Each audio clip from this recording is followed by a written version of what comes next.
em direção ao abismo. A vida não é prêmio nem castigo. A vida é pura e simplesmente a vida. Luiz Delfino. De repente, começou a pensar nas coisas da vida. Até então, vivia a tranquilidade dos amantes felizes, que se amam intensamente sem conhecer a etimologia de Eros. Ao saber da morte de alguém, de um parente, amigo ou conhecido, resignava-se ao desastre e nunca questionava os desígnios da existência humana, atribuindo sempre a Deus o destino dos homens. É a vontade do Senhor, dizia conformado. Adaptava-se às circunstâncias e se submetia à sorte com a igual naturalidade de quem fuma um charuto de Havana, com a diferença de que este vê esvair a fumaça com a mesma angústia dos poetas e dos filósofos. Quando morreu sua mãe, chorou todas as lágrimas de um bom filho, porém logo se consolou como se consolam todos os mortais. Não fez desse drama um postulado filosófico, nem tentou extrair dele qualquer reflexão moral. Deus assim o quis. Consolava-se deste modo em submissão à divina providência. Foi a leitura de um clássico russo, de autoria do célebre escritor Lev Tolstói, que fez despertar nele um novo ímpeto filosófico. Se não seguia a Damasco, chegava a Estagira. Enquanto ali a revelação cegara os olhos do apóstolo, aqui se abriria a visão do filósofo.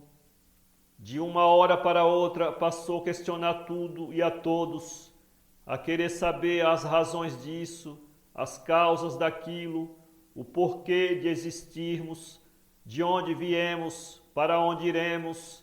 Enfim, passou a discorrer e raciocinar sobre quaisquer assuntos, inclusive sobre o nada absoluto. Com o tempo tornou-se pessimista e se embrenhou em Schopenhauer, plus ultra. Queria ir além do senso comum, todavia não ambicionava encontrar a fórmula da vida, nem intencionava inventar um medicamento sublime, um emplastro anti-hipocondríaco destinado a aliviar a nossa melancólica humanidade. Queria apenas entender a vida na sua essência, compreender, se possível, o homem na sua origem.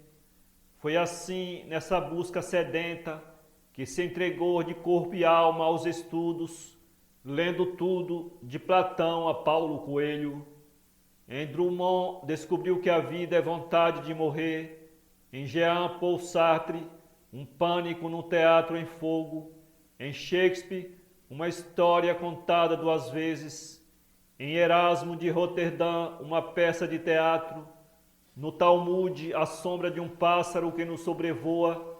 Na Bíblia, um vapor que aparece por um pouco e depois se desvanece, etc, etc, etc. Ao cabo de rigorosa investigação filosófica, concluiu que não sabia nada e se embrenhou por fim no ceticismo. Embora não duvidasse da existência de um ser supremo, não podia conceber uma divindade conceitualmente religiosa, criada pelas conveniências dos séculos, padronizada pela força dos homens e enraizada nas mentes pelo estigma do pecado e do medo. Acredito no Deus de Spinoza, dizia acrescentando à fala o dístico latino, Deus sive natura. Todavia não punha em discussão a existência divina, que considerava uma questão inútil, não obstante discutível do ponto de vista filosófico. Foi exatamente isso que externou num debate, quando lhe pediram uma prova científica da existência de Deus. Qual a lógica mais razoável? Objetava com acentuada ironia. Provar Deus ou deixar que ele mesmo se faça provar? Por que essa imperiosa necessidade de se prová-lo, supondo que ninguém lhe tenha perguntado se deseja ser provado? Aos de tendências religiosas, continuava, Por que não estabelecer a fé como único parâmetro para se chegar a ele? E aos que o contestavam, arremetava por fim. Por que não deixar que o fluir do tempo o conduza ao mar do esquecimento? Assim ele ia sempre metido em debates e controvérsias filosóficas. Se isso lhe trouxe fama e prestígio, rendeu-lhe também muitos inimigos e bastante dor de cabeça. Fugite, irreparável tempos. Com o andar dos anos, porém, o tédio e o abatimento bateram à porta do nosso filósofo.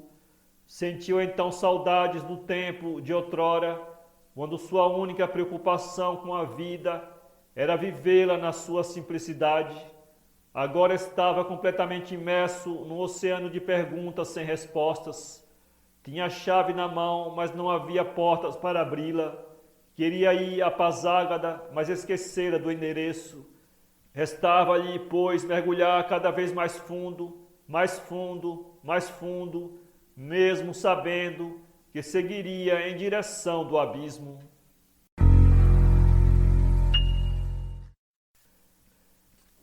Sedento de glória. Todos os que o conheciam o consideravam um homem lúcido, íntegro e fiel cumpridor de seus deveres.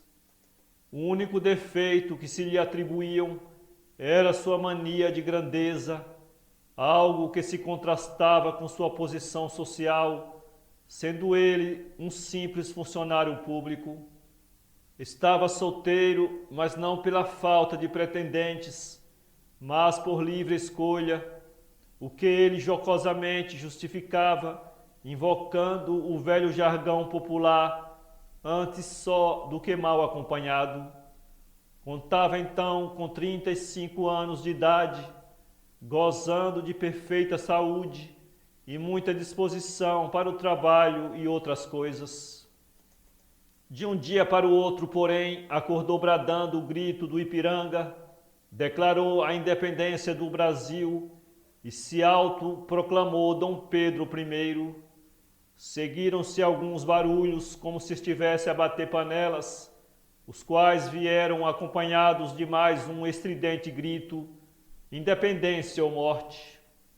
A balbúrdia que se ouvia na casa chamou a atenção dos vizinhos, que a estranharam, visto que, desde que para ali se mudara, ele sempre se mostrou uma pessoa ordeira e não dada a escândalos. Apreensivos e tomados de espantosa curiosidade, um grupo de 4 amigos deliberou investigar o caso e foram até sua casa a fim de ver se descobriria alguma novidade. Chamaram-no algumas vezes, mas tudo ali agora estava em absoluto silêncio. Deve ter sido coroado imperador e está repousando em seu trono, brincou um senhor gordo e bonachão que, naquela vila, era muito conhecido por suas pilhérias e pelo seu humor politicamente incorreto. Passado alguns minutos, a porta abre-se e eis que aparece Dom Pedro I, que trazia a fronte coberta por uma espécie de coroa, confeccionada de papelão e tingida com tinta amarela. Também segurava em uma das mãos um cabo de vassoura, que parecia representar o bastão imperial. Está decretada a independência do Brasil, vociferou como se estivesse se dirigindo a seus súditos e soldados. Embaraçados, os homens não sabiam o que dizer. Limitaram-se apenas a perguntar-lhe se estava tudo em ordem, se precisava de alguma coisa, entre outras semelhantes cortesias. Entretanto, o imperador sentia-se tão eufórico com sua façanha que os ignorou completamente, retornando sem demora ao conforto de seu palácio. Perdeu completamente o juízo, disseram. É caso de Pinel, gracejou o gordo piadista. No dia seguinte, como se nada tivesse acontecido, ele apareceu na rua ao simples estilo dos mortais, cumprimentou a todos que viu e saiu para trabalhar como de hábito, a passos largos e de cabeça erguida. Os vizinhos permaneciam sem entender nada e, para evitar constrangimentos desnecessários, mantiveram-se reservados quanto ao ocorrido no dia anterior. É melhor assim, concordaram entre si. Porém, um mês depois, ouviu-se novamente novos rumores na casa, os quais vieram seguidos de um novo e vibrante grito: Viva a República! Era o Marechal Deodoro da Fonseca, que acabava de proclamar a República Brasileira, destronando o velho imperador e dando fim à monarquia. Instantes depois apareceu ele na janela trajado de uma jaqueta escura, toda ela repleta de penduricalhos que pareciam imitar os distintivos militares. O gordo ria às escâncaras, de maneira que chamou a atenção do líder republicano, enfurecendo-o. Nisso a porta abriu-se e o marechal saiu gritando, desatinado, cavalgando sobre um cavalo de pau, cuja cabeça fora confeccionada com uma garrafa de biotônico Fontoura. Os moradores dispersaram-se assustados e confusos, enquanto o gordo dava pulinhos de alegria. Principiou-se então uma correria. Nisto o obeso tropeçou na calçada e caiu de bruços com a barriga no chão. Foi o tempo do alto oficial da República pegar um pedaço de madeira e acertar-lhe em cheio numa das pernas.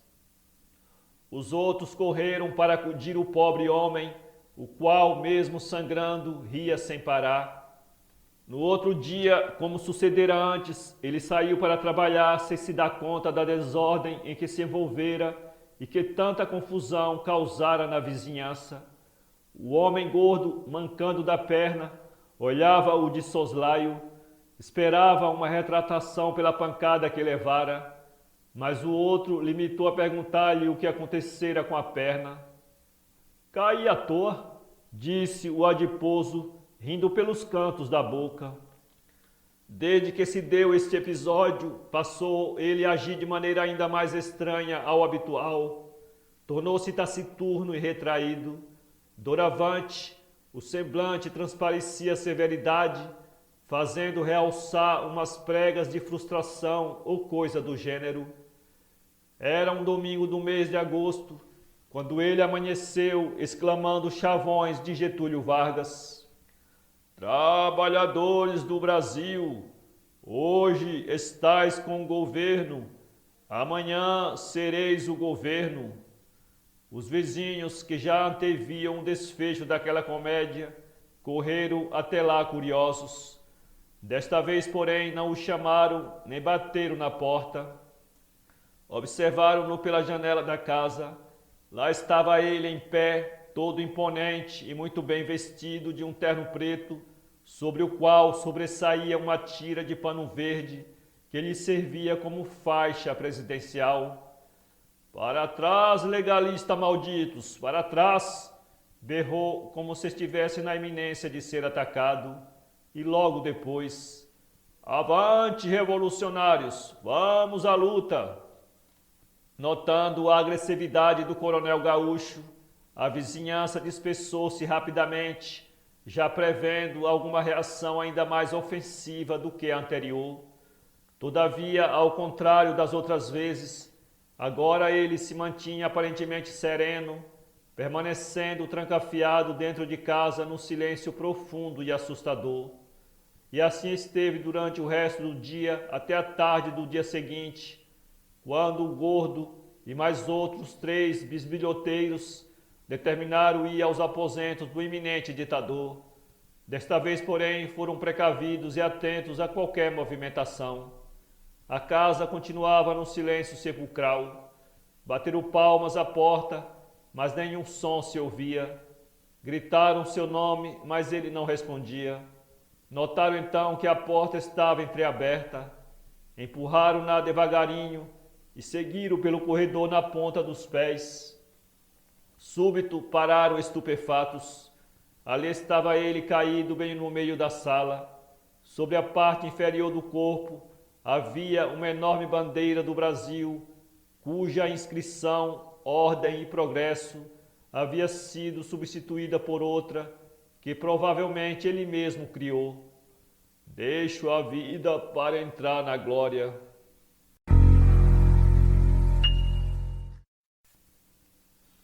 O velho e o mancebo. O velho, sentado numa rústica cadeira e de punho à bengala, fixou seu olhar penetrante sobre o mancebo, que se mantinha sobressaltado na expectativa da iminente repreensão. Alguns o reconheciam como profeta, outros como vidente ou curandeiro. Havia ainda os que o tomavam por um anjo em forma humana, enviado por Deus à terra para alertar os homens de seus pecados. O ancião calmamente iniciou sua admoestação. Permanecerás escravo daquilo que tua própria mente concebeu e que continuamente alimentas com tua própria alma. Terás a momentânea sensação de liberdade. À noite, porém, sozinho em teu quarto, sentirás um clamor oculto a invadir teu ser e a corroer como ácido tuas entranhas. Então teu coração implorará por socorro, mas será em vão, pois não resistirás à força dos grilhões que te tornaram cativo. Serás como aquele escravo, o qual, vendo a superioridade de seu senhor, teme reagir e por isso mesmo prefere a comodidade do açoite. Sabes que precisas reagir, mas teu espírito está desprovido de ânimo e não tens alento para seguir avante. Limita-te a sonhar, a alimentar-te apenas de quimeras, de ilusões que se dissipam tão rapidamente como a fumaça de teu cigarro. Tenho ainda muitos anos pela frente, posso tentar depois. E assim vais seguindo na expectativa de que a vida, por si mesma, há de te mostrar uma saída. Contudo, ao fim desta curta estrada, perceberás que fez deste depois a tua única esperança, e desta esperança tua própria e fatal ruína. Procuras distrair tua mente e acreditas por breves instantes que és Senhor absoluto de ti mesmo. Fumas teu cigarro e pensas na vida e nas mulheres que deverás amar. Todavia, não és capaz de perceber que tua existência está se esvaindo lentamente e que, assim como os vapores que expeles de tuas narinas, logo desvanecerá nas trevas da noite. Lembras-te do passado e te concentras naquilo que te fizeste feliz. Rapidamente, porém, o esquece. Afinal, sabes que o passado não volta nunca mais. Precisas viver o momento, o teu eterno momento, e com tal intensidade investes nele que te sobra pouca energia para a realidade. O teu momento é tua eternidade. Não consegues distinguir liberdade de prisão. Tua liberdade é o teu próprio cárcere.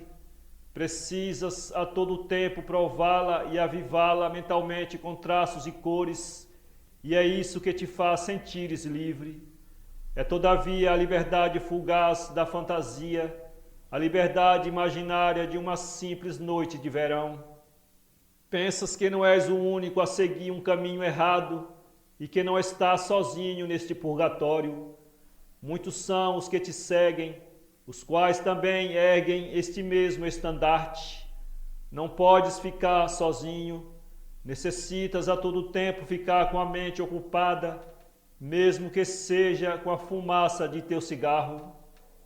Lá em cima deve haver um par de algemas, e logo te deixarás prender por elas, as quais já são partes intrínsecas de ti, e por isso não podes erguer os teus punhos contra o opressor. Sente-te sagaz demais e às vezes acreditas que tens a experiência de um ancião. Todavia, a verdade é que tens medo de pesadelos. És como aquela criança que, quando está com birra, rejeita o afago do pai, porém, tão logo preludiam os trovões, e brilham nos céus os clarões dos relâmpagos. Corre desesperado para abraçá-lo, mas tu não tens pais para abraçar, nem tem mães para sentir suas carícias. Fugir não pode, correr não consegue, o mundo lá fora é por demais impiedoso, precisas acostumar-te com isso. Mal sabes tu que ali bem perto há uma cabana aconchegante, onde um anjo qualquer te espera com um macio cobertor e uma chávena quentinha do mais saboroso chá. O túnel do teu pesadelo parece não ter fim, e se vislumbras nele alguma centelha de luz, preferes usá-la para acenderes teu cigarro e para avivares tuas utopias fantasmagóricas.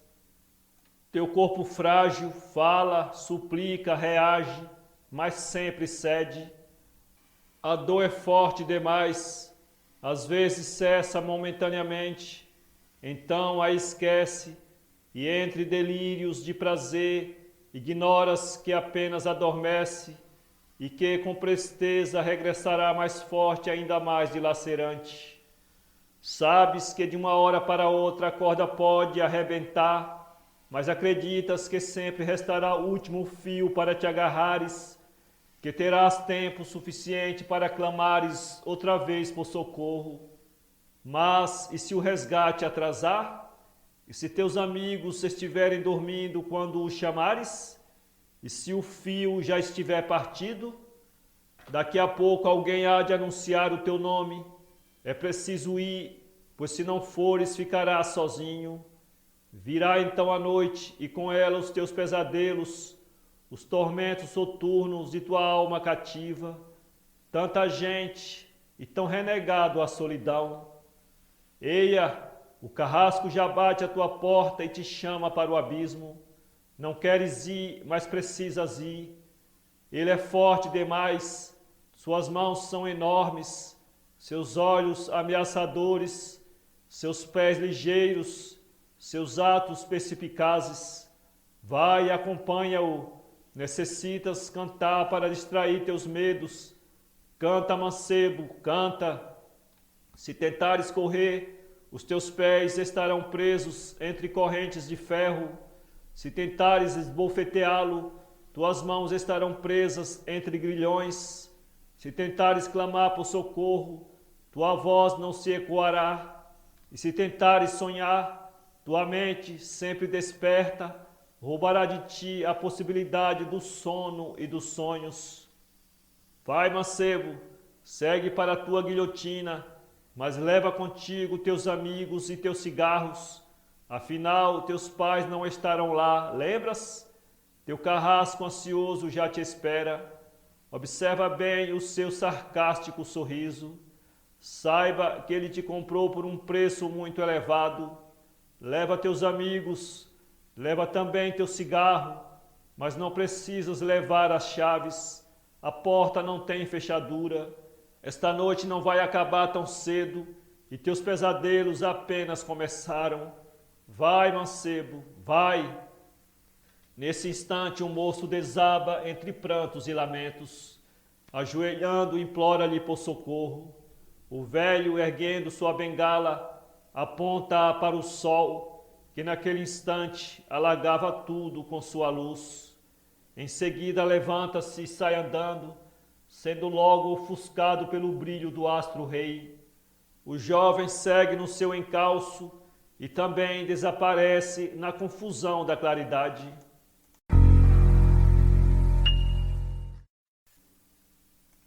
O velho. Conta-se que certo moço, no esplendor de sua juventude, estava enfastiado de sua mocidade e nutria de compulsiva inveja dos anciões de avançada idade. Por onde passava, dizia que os instantes de maior felicidade em sua vida eram aqueles em que se imaginava velho e de barbas longas e brancas. Por isso, nunca era visto entre os de sua idade o fazendo aquilo que normalmente fazem os jovens. Ao contrário, gostava de frequentar os lugares próprios para os velhos e se divertir junto com eles nos salões de festas, nos bancos das praças e em outros ambientes próprios a essa idade. Com o decorrer dos anos, esse seu surpreendente apreço pelo senil levou-o a adquirir hábitos que se tornaram bizarros aos olhos de quase toda a cidade e inaceitáveis para os mais íntimos. Passou a vestir-se à maneira dos idosos, a andar de bengala e um tanto giboso como eles. Deixou a barba crescer e começou a se interessar por filosofia e literatura antiga. Alguns acreditavam que tinha perdido o juízo e que deveria ser mandado para um manicômio ou lançado ao asilo, diziam outros com sarcástica ironia. Quanto aos próprios velhos, as opiniões entre eles divergiam.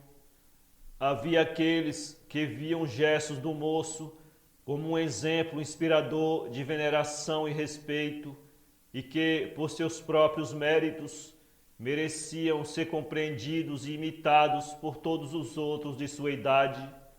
A maioria, no entanto, seguia pelo mesmo bojo da multidão, que o tomava como estúpido e alienado.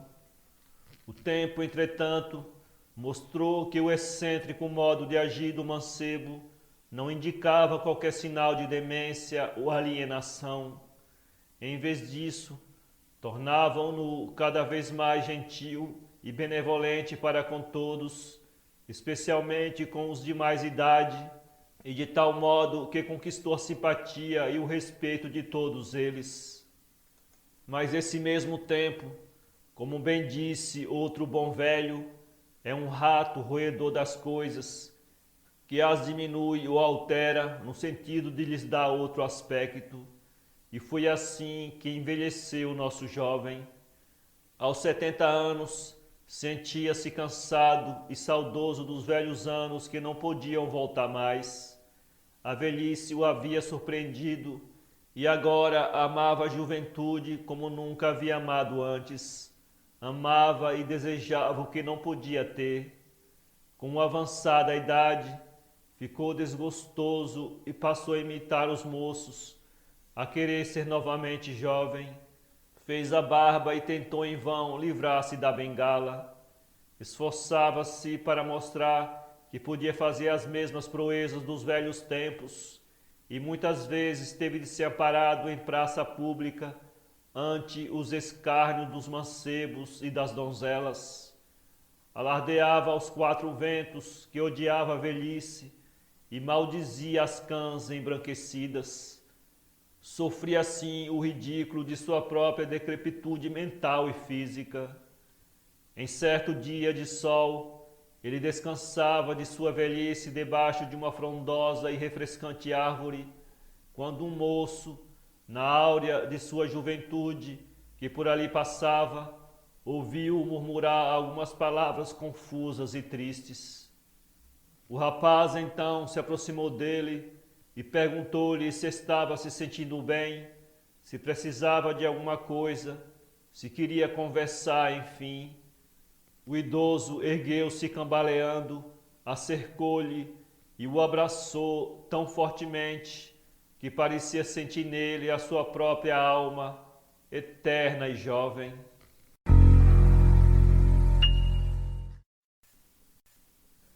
As mãos enormes. Até então, nunca havia cogitado a possibilidade de ser traído.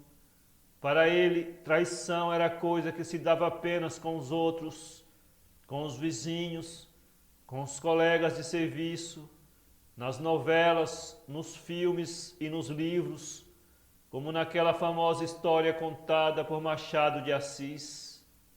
A mim não me engana, disse certa vez, referindo-se à personagem machadiana que supostamente teria traído o Casmurro. Em 10 anos de casado, nunca nutriu qualquer ciúme da mulher, que sempre se mostrou acima de qualquer suspeita, de índole inquestionável e irrepreensível nos modos de lidar com os outros homens. Por isso orgulhava-se dela, porque mantinha uma fidelidade quase canina. Por essa eu ponho não só a mão, mas todo o corpo no fogo. Costumava brincar assim com os amigos, quando o assunto recaía sobre a infidelidade feminina. Agora, pela primeira vez, acendia-se-lhe uma brasa viva na cabeça, que o fazia despertar do sono e lhe tirava o sossego. A razão desta desconfiança, porém, não se gerou de alguma cena suspeita, nem adveio da constatação de algum ato indecoroso da companheira. Em vez disso, surgiu de um sonho banal que tivera um mês atrás e que se repetira mais uma vez na última noite. No sonho, a mulher aparecia em ato libidinoso num carro, com um sujeito barbudo e de mãos enormes e peludas. Este lhe mirava com um olhar sarcástico, ao mesmo tempo em que sorria maliciosamente pelos cantos da boca. O sonho lhe pareceu sórdido, e aquelas mãos tão grandes. Encasquetou-se sobremaneira com isso, e não pensava mais em outra coisa. Não contou, porém, os seus sonhos à mulher, nem a mais ninguém, mas a partir dali passou a vigiá-la, a questioná-la sobre isso e aquilo, a aborrecê-la pelas mais ínfimas banalidades. Se ela ia ao mercado, debruçava-se à janela para espiá-la, e se porventura demorasse, ia atrás e aplicava-lhe os piores desaforos. Queria saber quem era fulana, o que fazia cicrana, onde morava Beltrana, etc. Ela, sentindo-se sufocada, inquiriu-lhe acerca das razões por que agia daquela maneira.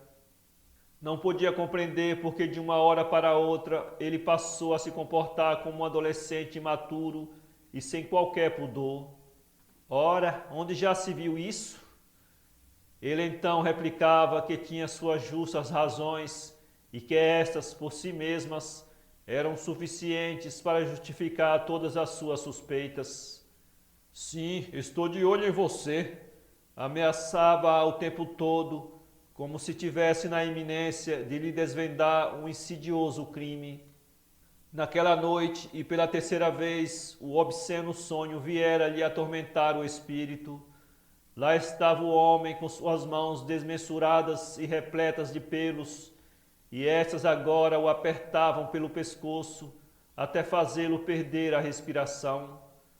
Acordou sobressaltado, respingando suor e todo entregue ao desespero. Olhou rapidamente para o lado e deu pela falta da mulher. Desceu as escadas correndo e gritando o nome dela. Na sala encontrou somente o silêncio, um silêncio vasto, enorme, transcendente, apenas realçado pelo insistente tic-tac de um velho relógio de parede. Visivelmente fora de si, abriu a porta da rua e deu de cara com um automóvel que dali partia em alta velocidade. Com as pernas trêmulas, vacilaram-lhe os joelhos e deixou-se cair na calçada, de onde passou a mirar fixamente o automóvel em movimento, como se nele seguisse o homem de mãos enormes, que continuava a acariciar os seios frondosos de sua companheira.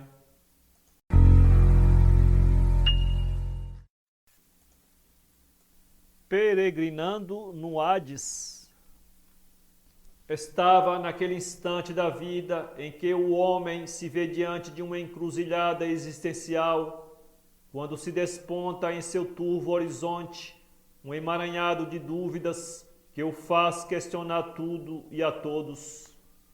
É quando ele sente, tal qual Hamlet, que há mais coisas no céu e na terra do que sonha nossa vã filosofia. Até ali fora um amante contumaz da libertinagem e do prazer. Acreditava que a satisfação dos desejos era em si mesma o princípio e o fim de uma vida bem-aventurada. Quando lhe perguntavam se era feliz, dizia que a busca desesperada pela felicidade era a própria infelicidade do homem, pois o tornava submisso a algo impossível de ser alcançado. O que verdadeiramente importava, concluía quase em êxtase, Eram os momentos que tornavam a vida menos afortunada, e isso podia estar numa conversa banal de botequim, numa simples xícara de café ou ainda num beijo de uma mulher feia. Até ali nunca havia se preocupado com questões metafísicas ou transcendentais. Encarava a morte como encarava a própria vida, isto é, como parte de um processo natural, do mesmo modo como se dava com as andorinhas e os cogumelos. Agora, porém, sentia uma poderosa impulsão ao que transcendia para além dos limites da normalidade e do puramente biológico. Preocupava-o doravante as conversas acerca da existência divina, os assuntos relacionados à imortalidade da alma, os grandes dogmas das religiões, os enigmas que assombraram os homens, enfim, tudo aquilo por que até então não nutria qualquer interesse.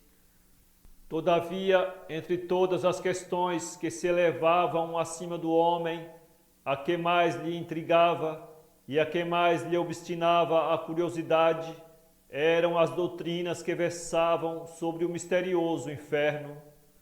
O assunto de tal modo o impressionava que pactuou com ele sua própria conversão. Abraçaria a religião que melhor lhe expusesse a doutrina do Hades, o tenebroso subterrâneo dos mortos. A isso ele denominou de a busca da suprema verdade, que seria o desfecho místico que faria sua alma repousar em pastos verdejantes, sem se preocupar com mais nada. Durante longos anos, peregrinou o nosso homem por um rosário de religiões. Na igreja pentecostal, fora advertido de que o inferno era um lugar tenebroso, habitado pelo diabo e seus anjos, onde o tormento não cessa um só instante, e onde serão lançados todos os ímpios que não se arrependerem de seus pecados. Na Igreja Católica, foi informado que as almas dos que morrem em estado de pecado mortal seguem imediatamente após a morte ao inferno, onde sofrerão as penas do fogo eterno, de modo que, uma vez lançadas na escuridão eterna, não poderão jamais receber perdão para os pecados que cometeram aqui na terra. No Espiritismo, aprofundou-se nos estudos das doutrinas de Allan Kardec e aprendeu que o inferno está em qualquer lugar onde houver almas atormentadas, o que equivale a dizer que não existe um local específico de sofrimento eterno, o qual esteja reservado aos espíritos imperfeitos, local este que algumas vertentes dessa religião dão o nome de umbral, cuja origem está nos escritos do grande médium Chico Xavier.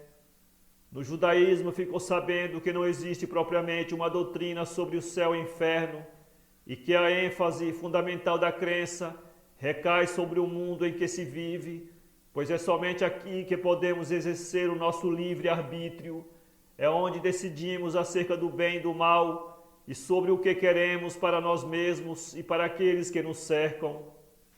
No islamismo, foi advertido que a morte representa a passagem do homem para outro estágio de vida, onde ele ficará aguardando o grande dia do juízo, quando só então cada um saberá se irá para o paraíso ou se para o inferno.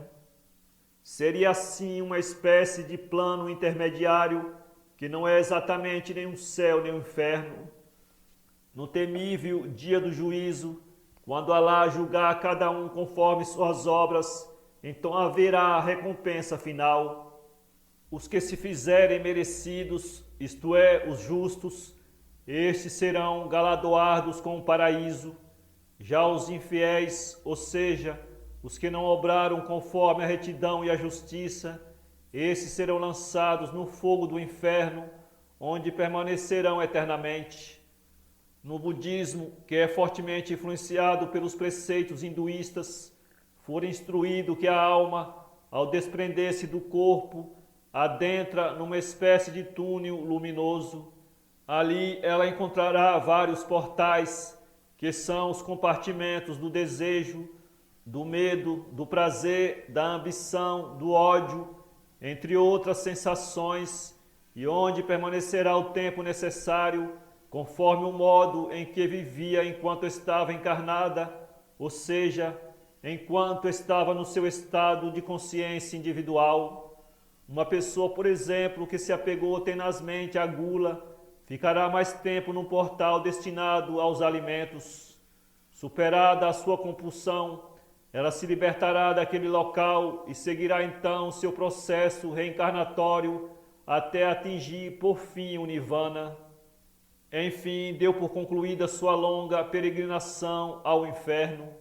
Agora eis que ali, sozinho num quarto, a mirar o teto, com a cabeça entre as mãos, tinha ao redor de si um amontoado de folhas com anotações confusas, algumas das quais realçadas com duplos círculos e rubros traços. Dispersos sobre a cama havia-se alguns luxuosos exemplares de livros sagrados, incluindo aí o Alcorão Santo no original árabe e a tradução latina da Bíblia feita por São Jerônimo, e sobre uma velha estante de madeira sobressaía uma grande ampulheta de puro mogno, de cuja âmbula superior escorria uma areia fina e azul. Tudo isso, reunidos entre si, parecia destinados a uma mesma finalidade, e de tal modo que deixava o ambiente imerso numa áurea de puro mistério, ao mesmo tempo em que tornava a ocasião inevitavelmente propensa ao grande e esperado epílogo. Teria enfim chegado a uma decisão final? Bruscamente voltou a si, como se houvesse decifrado um enigma sagrado. Em movimentos rápidos, recolheu de sobre a cama as escrituras santas e reuniu numa só pasta toda a mixórdia de papéis. Em seguida, dirigiu-se ao armário e retirou dentre seus preciosos souvenirs sua velha e elegante Hamilton Star, uma raridade datada de 1969, a qual ganhara do pai pouco antes do seu falecimento. Posta esta sobre a mesa, sentou-se, fechou os olhos e, no lampejo quase profético, começou a escrever impetuosamente, como se tivesse alcançado o sétimo céu. Estatuto doutrinário da Nova Igreja Mundial.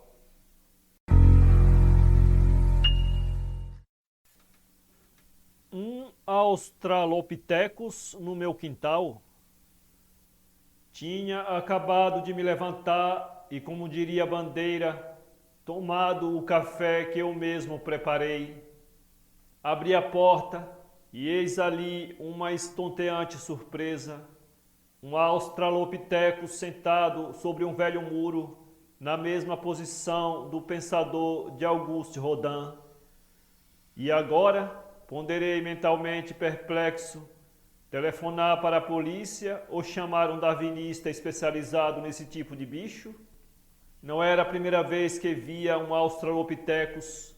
Quando tinha 5 ou 6 anos de idade e morava no meio do mato, lembro-me de ter visto um ente igualzinho àquele, com a diferença de que o outro não estava assim tão introspectivo e com ares de um antigo pensador grego.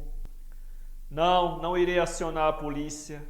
Talvez seja o caso de convidá-lo para tomar café e, quem sabe, saborear mais tarde um bom churrasco ao som de A Conquest of Paradise.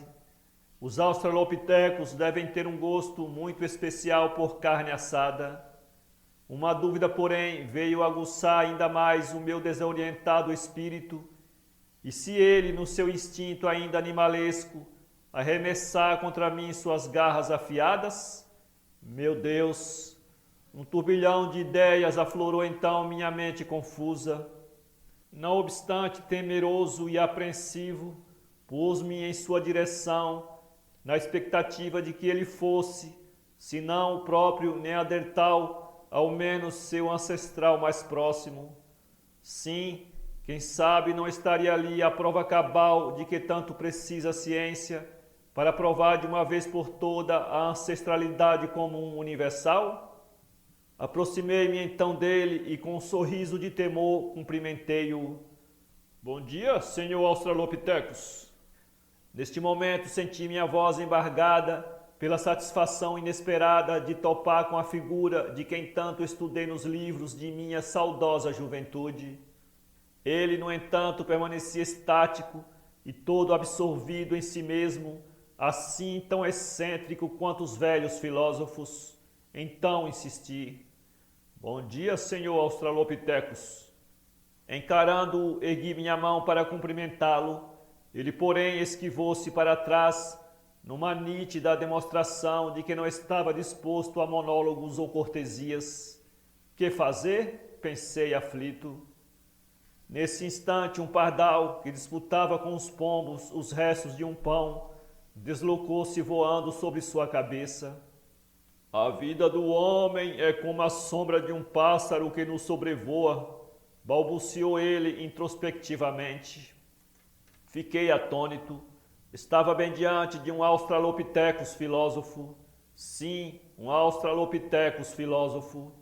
Perguntei-lhe então se tinha lido aquela reflexão no Talmude ou se a havia extraído de algum dos antigos pensadores. A partir daí entramos no mundo dos livros e muitos nomes foram citados. Estranhamente, porém, em nenhum instante ele fez menção da pessoa do naturalista inglês Charles Darwin, nem do seu livro A Origem das Espécies. Curioso, indaguei-lhe: "E Charles Darwin, o que tens a dizer deste eminente filósofo?" Súbito, ele ergue-se e caminha apressadamente na direção do vento, desaparecendo logo em seguida, como um zumbi numa noite de sexta-feira sem luar.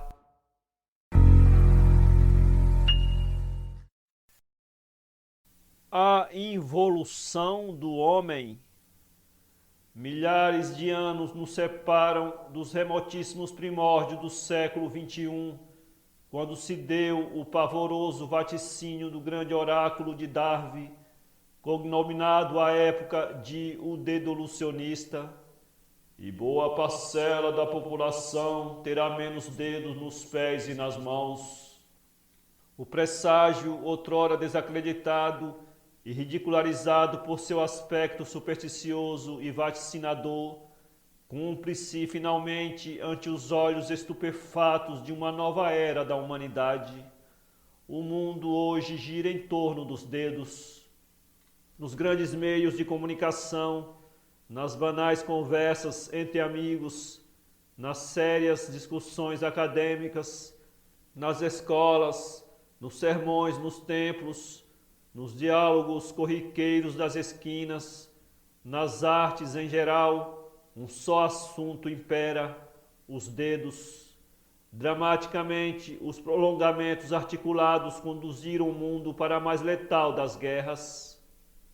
Não obstante a sociedade esteja composta por 4 grupos de pessoas biologicamente distintas, 2 deles se destacam pelo seu poder de influência e mais acentuadamente por serem os monopolizadores populacionais, os dedolucionistas e os dedonormalistas.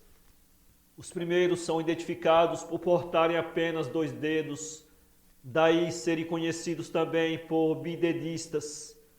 O outro grupo, os dedonormalistas, igualmente chamados pentadedistas, por possuírem 5 dedos, é a maioria da população, a antiga reminiscência que ainda predomina entre os povos. Além desses grupos dominantes, outros 2 correm por fora na disputa por um espaço no governo mundial: os dedotransicionistas e os dedos progressistas. Os dedotransicionistas são aqueles que estão em processo de transição mutacional, estando evolutivamente entre os dedos normalistas e os dedolucionistas. Já os dedoprogressistas são os que mais sofreram os efeitos das mutações evolutivas, vindo diretamente do grupo dos dedolucionistas. O mundo, que na época do grande vaticínio estava dividido entre várias nações, hoje está centralizado num único bloco, conhecido por Dedópolis, que tem como supremo mandatário o dedotário, como é chamado o presidente da Organização Mundial. Desde que se formou o bloco, a miúde, foi liderado pelos dedo-normalistas. Contudo, com o constante crescimento da população dedolucionista, o poder centralizador dos dedo-normalistas principiou a abalar-se. Os dedolucionistas fortaleceram-se na política e militarmente e agora estavam prontos para a guerra.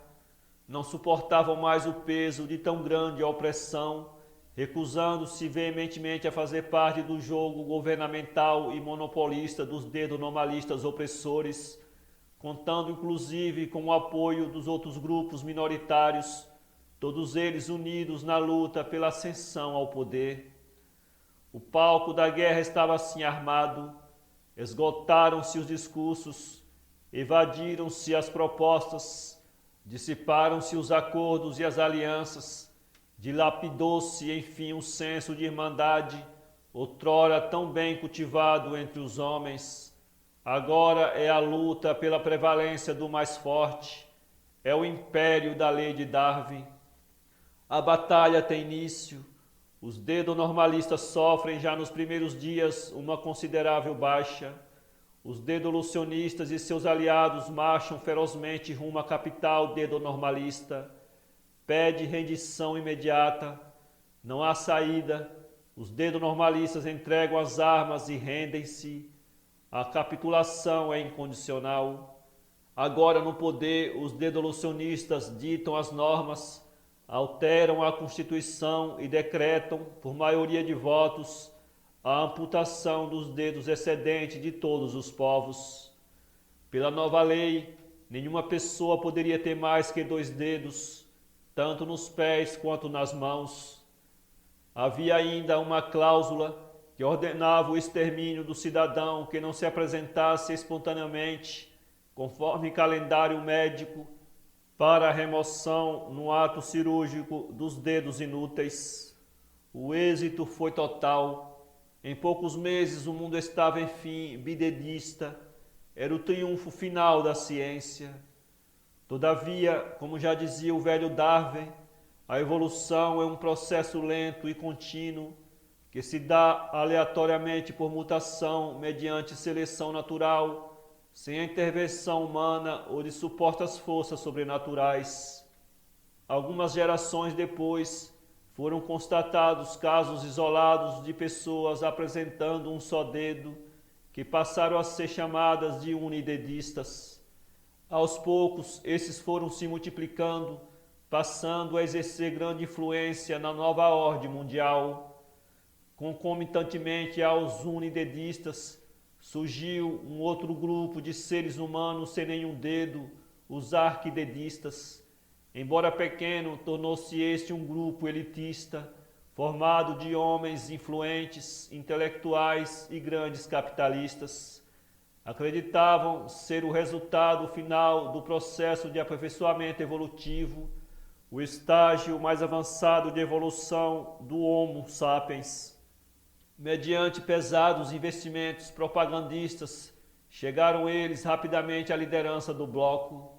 Já no poder, suprimiram as antigas leis e elaboraram uma nova Constituição, fundamentada no conceito de superioridade racial. Organizaram imensos campos de concentrações, para onde enviaram todos os que portavam dedos, sem exceção. Mais tarde puseram em prática um plano de extermínio universal. Era preciso higienizar o mundo, fazia-se necessário purificar a terra, diziam, tomando por fundamento os avanços da nova ciência. A continuidade do processo evolutivo, entretanto, não cessava, culminando em novas e distintas mutações. Agora havia os sem braços, os sem pernas, os sem orelhas, os sem bocas, os sem cabeças, entre outros muitos casos bizarros e desconhecidos. O insólito fato chegou às universidades e aos mais avançados centros de pesquisas.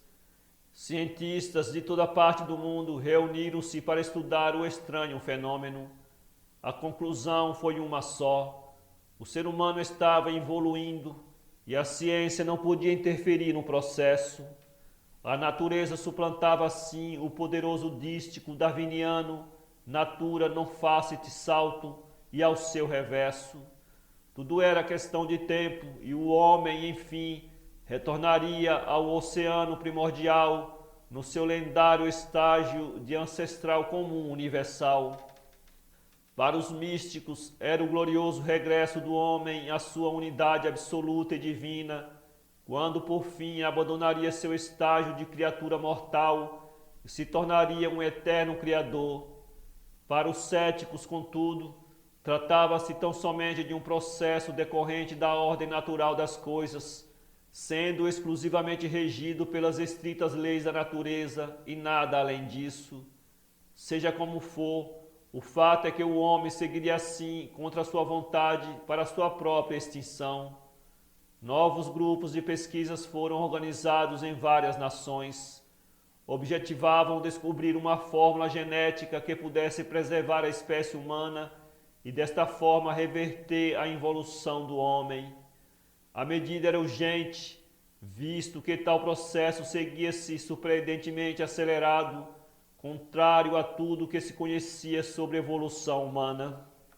Na Inglaterra, adeptos da nova teoria da involução anunciaram com estardalhaço uma nova descoberta que poria fim à tão anunciada e inevitável degeneração do ser humano. A notícia espalhou-se como um vírus pela face da terra. Os noticiários anunciavam que era iminente a clonagem do famoso naturalista Charles Darwin, o único com cabedal suficiente para reverter a história da evolução humana. E de fato clonaram Darwin.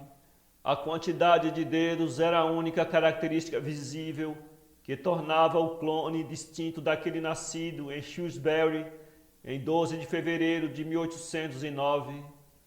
De resto, era tal qual o inglês. O maravilhoso acontecimento fez rolhas de champanhe espocar em todo o mundo. Dias seguidos, os noticiários traziam detalhes daquilo que denominaram de o retorno triunfal do grande Darwin. Decretou-se feriado internacional durante 15 dias. Aplausos, delírios e desmaios faziam parte da rotina transmitida diariamente nos meios de comunicação. Os historiadores e os homens da ciência anunciavam o evento como o mais importante em toda a história da humanidade. Com o andar dos anos, substituíram a estátua da liberdade pela do libertador, como passou a ser chamado o novo personagem da ciência. Realizaram-se em sua homenagem grandes produções cinematográficas que faziam lotar salas de cinema. Cunharam moedas e estamparam seu rosto barbudo nas diversas cédulas emitidas pelo governo central. Grupos religiosos trataram de incluir seu nome na Bíblia, acrescentando o quinto evangelho, o Evangelho segundo Darwin, que era uma adaptação do Evangelho de João. No princípio era Darwin, e Darwin era o princípio. Todas as coisas serão feitas por ele, e sem ele nada poderá ser feito. Em suas frequentes aparições na TV, proclamava ele com voz retumbante a chegada de uma nova era para os remanescentes da humanidade. Só há uma forma de preservar nossa espécie, dizia num acalorado discurso em praça pública, é combatendo e eliminando as espécies degradadas e inferiores, as quais, se mantidas vivas, conduzirão fatalmente as espécies dedistas à sua total extinção. Gritos de apoiado e aplausos incessantes se faziam ouvir mundo afora. Logo se tornou, por aclamação geral, o líder político absoluto de toda a terra. Em seu discurso de posse, parafraseou o velho Darwin, descrevendo-se não o clone, mas a própria encarnação do inglês. Declaro concorrência aberta para todos os homens e faço desaparecer todas as leis e todos os costumes que impeçam os mais capazes de conseguir seus objetivos e de criar o maior número possível de infanto-dedistas. Não cessavam, porém, as novas formas de mutações que eram imediatamente eliminadas pelos caçadores de monstros, nome atribuído aos que se engajavam na luta do grande Darwin, os quais manejavam com exímia habilidade as mais avançadas máquinas de extermínios. O processo evolutivo, contudo, já não podia mais ser controlado, movimentando-se cada vez mais rapidamente. O libertador parecia de dedos atados. O último censo demográfico listava apenas 1 milhão de pessoas na face da Terra, e a natureza continuava dando seus surpreendentes golpes. Com o decorrer dos anos, o derretimento das calotas polares tornava o espaço terreno cada vez menor. O espetacular fenômeno forçou os remanescentes a se refugiarem numa grande montanha, onde fundaram uma cidade que deram o nome de Davinópolis, em homenagem ao célebre libertador. Poucos, porém, sobreviveram. Entre estes estava o próprio e poderoso clone do grande Davi. Não havia esperança para os sobreviventes. A morte era uma questão de tempo.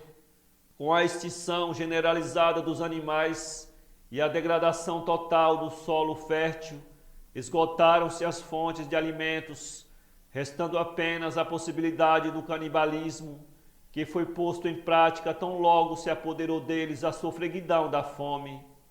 A prática da antropofagia, aliada às inúmeras catástrofes naturais que assolaram a crosta terrestre, aniquilou por fim a espécie humana do seio da terra. O clonado, porém, por suas singularidades vantagens adaptativas, resistiu aos embates, tornando-se o último sobrevivente de todo o planeta. Se não pudera salvar o mundo, ao menos nutria o grande gozo de ser o derradeiro a contemplá-lo e admirá-lo. Na atual circunstância, isso já era tudo. Numa tentativa desesperada para escapar da morte, escalou ele o topo de um enorme penhasco. Já velho e com suas barbas longas e brancas, observava lá de cima a imensidão maravilhosa dos mares, o mover incessante das ondas, o fantástico pôr do sol, a chegada da noite tenebrosa. Para ele o mundo agora era um grande oceano. Deixou-se então encantar pela majestade das águas, e assim, imbuído desse encantamento e deslumbrado com a imensidão do oceano, precipitou-se subitamente sobre ele. Ainda nadou alguns metros antes de afundar-se no abismo. Findava-se ali a vida, iniciava-se ali o caos primordial.